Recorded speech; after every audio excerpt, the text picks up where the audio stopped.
Greek നാടോടിക്കഥയാണ് ഇത്, കുറുക്കന്റെ യാത്ര. ഒരു ദിവസം ഒരു കുറുക്കൻ വിശന്ന് വലഞ്ഞ് കാട്ടിലൂടെ നടക്കുകയായിരുന്നു. കുറുക്കൻ ചേട്ടാ, എങ്ങട്ടാ പോണത്? ചോദ്യം കേട്ട് കുറുക്കൻ തല ഉയർത്തി നോക്കി. മരക്കൊമ്പലിരുന്ന പൂവങ്കോഴിയാണ് കുശലം ചോദിച്ചത്. കുറുക്കന്റെ വായിൽ വെള്ളമൂറി. കുറുക്കന് ഒരു സൂത്രം തോന്നി. ഞാൻ തപസ് ചെയ്യാൻ പോവാ, കുറുക്കൻ പറഞ്ഞു. എങ്കിൽ ഞാനും കൂടെ വരാം. പൂവങ്കോഴി പറന്നിറങ്ങി കുറുക്കന്റെ തലയിൽ വന്നിരുന്നു. കുറുക്കൻ മുന്നോട്ട് നടന്നു.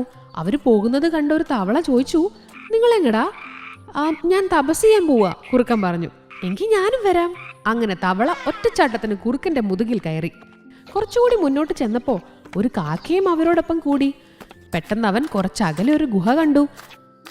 ചങ്ങാതിമാരെ, നമുക്ക് ഇനിയും കുറേ ദൂരം പോവാനുണ്ട്. അതുകൊണ്ട് ഈ ഗുഹയിൽ വിശ്രമിച്ചിട്ട് പോയാലോ? കുറുക്കൻ ചോദിച്ചു. എല്ലാവരും സമ്മതിച്ചു. ഗുഹയിൽ അപകടമൊന്നും ഇല്ലെന്ന് ഞാൻ പോയി ഉറപ്പാക്കാമേ. വിളിക്കുമ്പോൾ നിങ്ങൾ ഓരോരുത്തരായി ഗുഹയിലേക്ക് വന്നോളൂ. ഇതും പറഞ്ഞ് കുറുക്കൻ ഗുഹയിലേക്ക് കയറിപ്പോയി. കോഴി വന്നോളൂ. കുറച്ചു കഴിഞ്ഞ് കുറുക്കൻ വിളിച്ചു പറഞ്ഞു. ഇത് കേട്ട കോഴി ഗുഹയിലേക്ക് കയറി. കുറുക്കൻ ഒറ്റയടിക്ക് കോഴിയെ അകത്താക്കി. അടുത്തതായി തവളയും കുറുക്കന്റെ ഭക്ഷണമായി. ഇനി കാക്ക വന്നോളൂ. കാക്കയ്ക്ക് പക്ഷേ എന്തോ സംശയം തോന്നി. കാക്ക അകത്തേക്ക് നോക്കി വിളിച്ചു ചോദിച്ചു, കോഴി, ഗുഹ എങ്ങനെയുണ്ട്? ഒരു കുഴപ്പമില്ല, വന്നോളൂ. പക്ഷെ കുറുക്കനാ മറുപടി പറഞ്ഞത്.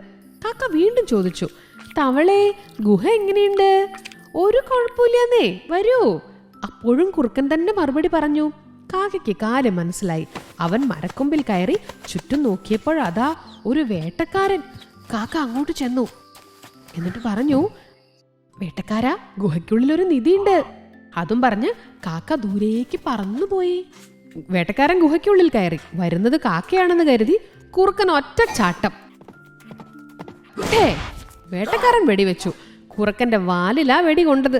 ഒരു വിധത്തിൽ അവൻ ഓടി രക്ഷപ്പെട്ടു. പിന്നെ ആ വഴിക്ക് വന്നിട്ടേ ഇല്ലാത്രേ.